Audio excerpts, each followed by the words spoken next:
Hello students, welcome to Global Online. This is Ankita Sood. So NTA UGC net paper one preparation में आज हम research hypothesis के most important and repeated questions आपके लिए लेकर आए हैं। ये सवाल अपकमिंग एग्जाम में भी आपको जरूर एज इट इज देखने को मिल सकते हैं, इसीलिए हमेशा की तरह हर एक क्वेश्चन के आंसर के साथ मैं आपको इंपॉर्टेंट एक्सप्लेनेशन और कुछ ऐसे ट्रिक्स बताऊंगी जिसकी मदद से आपके सारे कॉन्सेप्ट्स भी क्लियर हो जाएंगे एंड एग्जाम में बहुत इजीली आप करेक्ट आंसर्स को भी आइडेंटिफाई कर पाओगे। तो चलिए फिर सेशन को शुरू करते हैं। फर्स्ट क्वेश्चन है, a hypothesis can be described as. So hypothesis यानी कि परिकल्पना। परिकल्पना के एक सिंपल सा मीनिंग आपको पहले याद होना चाहिए, दैट इज परिकल्पना होता है एक लॉजिकल गेस। जब भी किसी प्रॉब्लम के सॉल्यूशन से बाहर निकलने के लिए या स्टडी के रिजल्ट को ढूंढने के लिए हम कुछ लॉजिकल गेस लगाते हैं, उसको हाइपोथेसिस बोला जाता है। सो हाइपोथेसिस क्या है? It is just a hunch, यानी कि ये एक सिर्फ अनुमान का रूप होता है। नहीं, ये सिर्फ एक गेस नहीं है, एक अनुमान नहीं है, ये एक लॉजिकल अनुमान होता है। तो इस वजह से फर्स्ट स्टेटमेंट गलत होगी। अ वाइल्ड गेस, बेतुका अनुमान भी नहीं होगा। A type of statement made by researchers when they are attempting to get funding for their research। तो अगर एक रिसर्चर अपनी रिसर्च के लिए फंडिंग चाहता है तो वो हाइपोथेसिस यूज करते हैं। ये गलत स्टेटमेंट है। मैंने आपको बताया कि आपको सिर्फ एक टर्म याद रखनी है, लॉजिकल गेस। तो करेक्ट आंसर होगा ऑप्शन नंबर 4, दैट इज ये एक प्रिडिक्शन होता है, ये एक भविष्यवाणी होती है of some sort regarding the possible outcome of study. ठीक है, एक गेस होता है हम जहां पर प्रिडिक्शन करते हैं। गेस में भी तो हम सोचते ही है ना कि आगे जाकर के क्या हो सकता है, तो उसी चीज को यहाँ पर प्रिडिक्शन लिखा हुआ है कि जो भी स्टडी हम कर रहे हैं, जो भी रिसर्च हम कर रहे हैं, उसका एक पॉसिबल रिजल्ट क्या हो सकता है। तो करेक्ट आंसर बहुत आसान है, ऑप्शन नंबर 4। आगे बढ़ने से पहले स्टूडेंट्स आपको बता दूं कि अगर आप यूजीसी नेट दिसंबर 2024 या फिर जून 2025 एग्जाम में जीआरएफ क्वालिफाई करना चाहते हो, तो आपके लिए पेपर वन का कंप्लीट कोर्स मैं लेकर आई हूं, जिसमें एग्जाम के लेवल के हिसाब से आपको पढ़ाया जाएगा। इसके लिए न्यू बैच 1 अक्टूबर से स्टार्ट हो रहा है, जहां पर आपको रोज हम 2 से 3 लाइव लेक्चर्स के साथ पेपर से पहले पूरा सिलेबस तो कवर करवाएंगे ही, साथ ही रिविजन के लिए फुल सिलेबस और यूनिट वाइज मॉक टेस्ट भी अवेलेबल है। इस कंप्लीट कोर्स के साथ आपको एक स्पेशल व्हाट्सएप ग्रुप में ऐड किया जाएगा, जहां पर आप डायरेक्टली अपनी टीचर के साथ कोई भी डिस्कशन कर सकते हो, कोई भी टॉपिक शेयर कर सकते हो, आपके डाउट्स भी यहाँ पर क्लियर हो जाएंगे। तो 1 ईयर के लिए ये कोर्स वैलिड है एंड इसकी जानकारी के लिए आप ये गिवन नंबर्स पर व्हाट्सएप के थ्रू कॉन्टैक्ट कर सकते हैं। साथ ही स्टूडेंट्स, फ्री वीडियोस और मॉक टेस्ट अवेलेबल हैं ग्लोबल ऑनलाइन ऐप में। आप स्टोर सेक्शन पर जाकर सर्च बार में लिखिए कोर्स का नाम। जैसे ही कंटेंट पर जाएंगे तो आप देखेंगे कि bilingual Hindi English separate courses हैं। हर कोर्स में आपको यूनिट वाइज फोल्डर्स मिलेंगे, जिससे कि आप किसी भी यूनिट से अपनी तैयारी शुरू कर सकते हैं। रोज आपको लाइव क्लासेस हम ऐप में प्रोवाइड करवाते हैं, तो ये एक ऐसा कोर्स है जो आपको पेपर वन में अच्छा स्कोर करने में हेल्प करेगा। Formulation of hypothesis may not be required in what? So hypothesis यानी कि गेस करना, फॉर्मुलेशन ऑफ हाइपोथेसिस यानी कि अनुमान जो हम लगा रहे हैं उसको फॉर्मुलेट करना कि कैसा अनुमान होगा। ठीक है, अनुमान लगाना, अनुमान बनाना, इसको बोला जाता है फॉर्मुलेशन ऑफ हाइपोथेसिस। ये कौन से रिसर्च के मेथड में यूज नहीं होगा? Survey method. तो देखिए, सर्वे मेथड में हाइपोथेसिस को यूज किया जाता है। हमें अनुमान लगाना होता है कि ये हम सर्वे कर रहे हैं, कैसी ऑडियंसेस के लिए हमें चाहिए, कैसे हम डेटा कलेक्ट करेंगे, ये सब हाइपोथेसिस यूज इसमें होगा। तो नॉट पूछा है, जिस वजह से ऑप्शन नंबर 1 गलत है।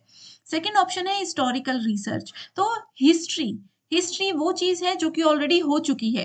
तो जो चीज ऑलरेडी हो चुकी है उसके लिए हमें फ्यूचर में क्या होगा वो गेस करने की तो जरूरत ही नहीं है। तो इस वजह से हमें अपना करेक्ट आंसर मिल चुका है, दैट इज ऑप्शन नंबर 2। ठीक है, इसमें बोला है हाइपोथेसिस की जरूरत कहां पर नहीं पड़ती, तो हिस्ट्री में इसकी जरूरत बिल्कुल भी नहीं होती है।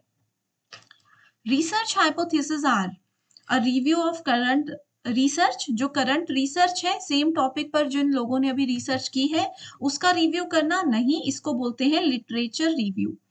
है ना, ये हम लोगों ने पढ़ा है, तो ये गलत हो जाएगा। आगे है statements of predicted relationship between variables. जो भी रिसर्च के वेरिएबल्स है, जैसे हमने इंडिपेंडेंट वेरिएबल, हमने डिपेंडेंट वेरिएबल पढ़े थे, उनके बीच में जो रिलेशनशिप है उसको प्रिडिक्ट करना is called research hypothesis.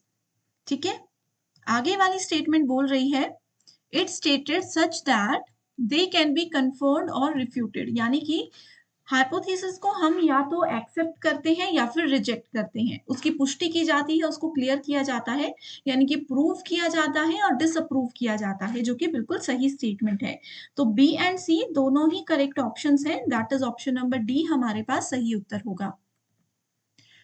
Next question है, एक तरफ आपको स्टेप्स ऑफ रिसर्च दिए हैं, दूसरी तरफ टेक्निक्स दी हैं। तो देखिए हाइपोथेसिस मेकिंग यहाँ पर बोला है, जिसको हाइपोथेसिस फॉर्मुलेशन अभी तक हम बोल रहे थे। तो इसी से हम उत्तर ढूंढने की कोशिश करते हैं।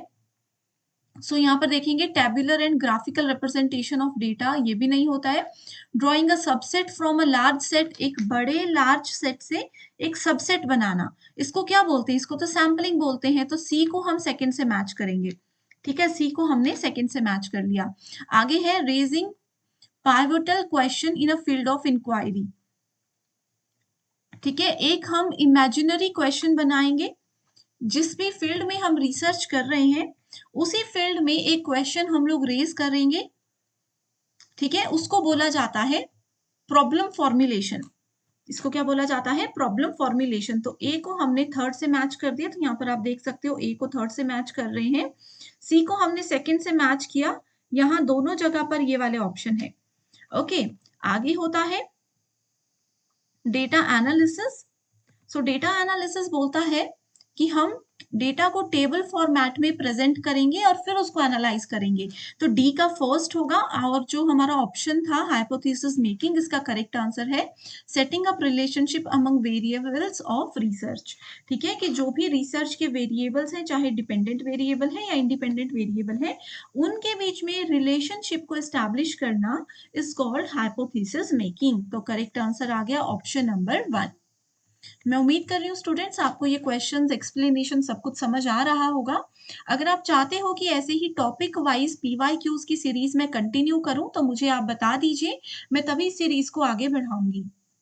सो ये इसका एक्सप्लेनेशन भी आप देख सकते हो, जो मैंने समझाया वही सब चीजें लिखी हैं। एक होमवर्क के लिए क्वेश्चन दे रही हूँ, जिसका आंसर मुझे कमेंट करके आप बताओगे कि एक अच्छा हाइपोथेसिस क्या होता है। वीडियो को पॉज करो और इसका आंसर मुझे बताओ। An educated guess about what is controlling some behavior is called what? So देखिए, एक guess करने की बात की जा रही है, तो obviously हमें कुछ भी नहीं सोचना, हमें पता है कि guess का मतलब रिसर्च में hypothesis ही होता है। ओके, बहुत इंपॉर्टेंट क्वेश्चन है ये, प्रीवियस ईयर पेपर से ही लिया है मैंने। इसमें बोल रहे हैं रिसर्च हाइपोथेसिस। मैंने आपको थ्योरी सेशन में भी बताया था कि रिसर्च हाइपोथेसिस का मतलब क्या होता है। इसका मतलब होता है ऑल्टरनेटिव हाइपोथेसिस, है ना। So alternative hypothesis can not be directly verified. ये बोल रहे हैं कि इसको हम एकदम से वेरीफाई नहीं कर सकते, जो कि बिल्कुल सही स्टेटमेंट है। हमने पढ़ा था ना कि नल हाइपोथेसिस को ही वेरीफाई किया जाता है कि वो सही है या गलत है, उसको एक्सेप्ट करना चाहिए या फिर उसको रिजेक्ट करना चाहिए। ये सब हमने पढ़ा था नल के केस में। तो ये बोल रहा है कि ऑल्टरनेटिव को हम नहीं कर सकते वेरीफाई, जो कि सही स्टेटमेंट है। जिन्होंने थ्योरी सेशन देखा है उनके लिए ये बहुत आसान होगा, क्योंकि हमने डिटेल में पढ़ा है। आगे है null hypothesis is helpful in making a claim by the researcher that his or her findings are not fortuitous or by chance. ये बोल रहा है कि नल हाइपोथेसिस हमें ये क्लेम देता है, या ये क्लेम करने में हेल्प करता है कि रिसर्चर ने, शोधकर्ता ने जो भी अपना फाइंडिंग्स निकाली है, जो भी रिजल्ट निकाला है, वो बाय चांस नहीं हुआ है। वो उन्होंने पूरे अच्छे से एनालाइज करके, रिसर्च करके ही रिजल्ट्स निकाले हैं। तो बिल्कुल सही स्टेटमेंट है। तो both the statements are true. And assertion reason में हम क्या करते हैं, रीजन से पहले बिकॉज ऐड करते हैं। ठीक है, सो इस हिसाब से अगर बिकॉज ऐड करके हम पढ़ेंगे तो हमें पता चल रहा है कि दोनों स्टेटमेंट सही है, और R is also a correct explanation of A. It is best to use the method of working multiple hypothesis। ठीक है, मल्टीपल हाइपोथेसिस को यूज करना के लिए बेस्ट मेथड क्या होता है?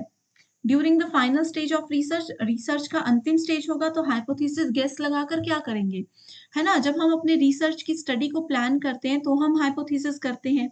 जब रिजल्ट पब्लिश कर रहे हैं, अब रिजल्ट हमारे पास आ गया, तो फिर हम हाइपोथेसिस क्यों लगाएंगे? तो ये ऑप्शन भी गलत है, नन ऑफ द अबव भी गलत है। तो जब भी हम रिसर्च स्टडी को प्लान कर रहे होते हैं, समझ रहे होते हैं कि हम रिसर्च कैसे करेंगे, कौन सा प्रोसेस यूज करेंगे, कौन सा मेथड यूज करेंगे, तो उस समय हम क्या करते हैं, हाइपोथेसिस को यूज करते हैं। ये चीज हम लोगों ने स्टेप्स ऑफ रिसर्च में भी पढ़ी थी। तो करेक्ट आंसर है B. Hypothesis can not be stated in declarative term, null hypothesis and question form terms, general terms, directional terms. So हम hypothesis को general terms में state नहीं कर सकते।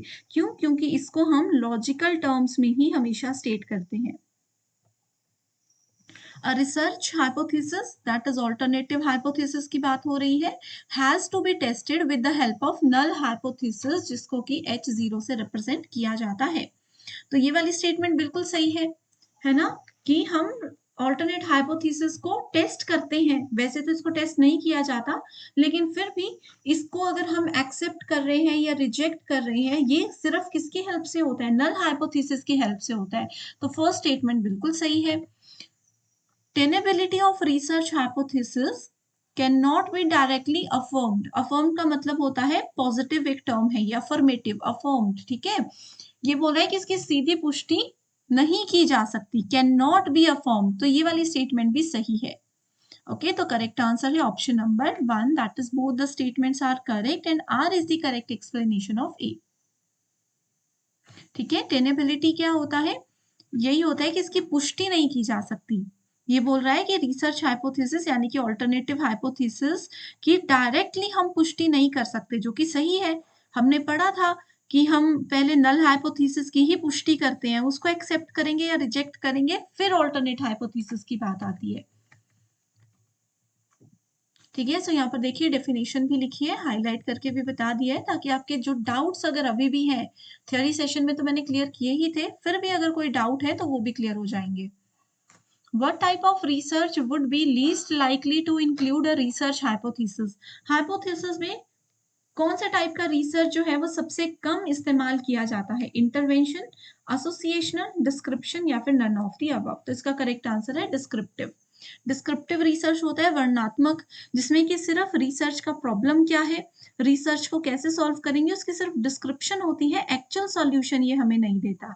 ये हमने टाइप्स ऑफ रिसर्च में पढ़ा है ना। डिस्क्रिप्टिव यानी कि सिर्फ डिस्क्राइब कर रहा है, और रिसर्च हाइपोथेसिस में हमें सिर्फ डिस्क्रिप्शन से मतलब नहीं होता, हमने वो जो गेस किया होता है उस पे एक्चुअल में हमें काम भी करना होता है, ताकि हम सब सॉल्यूशन तक पहुंच सकें। A null hypothesis is, null hypothesis दिमाग में सबसे पहले ये आना चाहिए कि इसमें नो रिलेशनशिप होता है, ठीक है, कि दो वेरिएबल कभी बराबर नहीं हो सकते।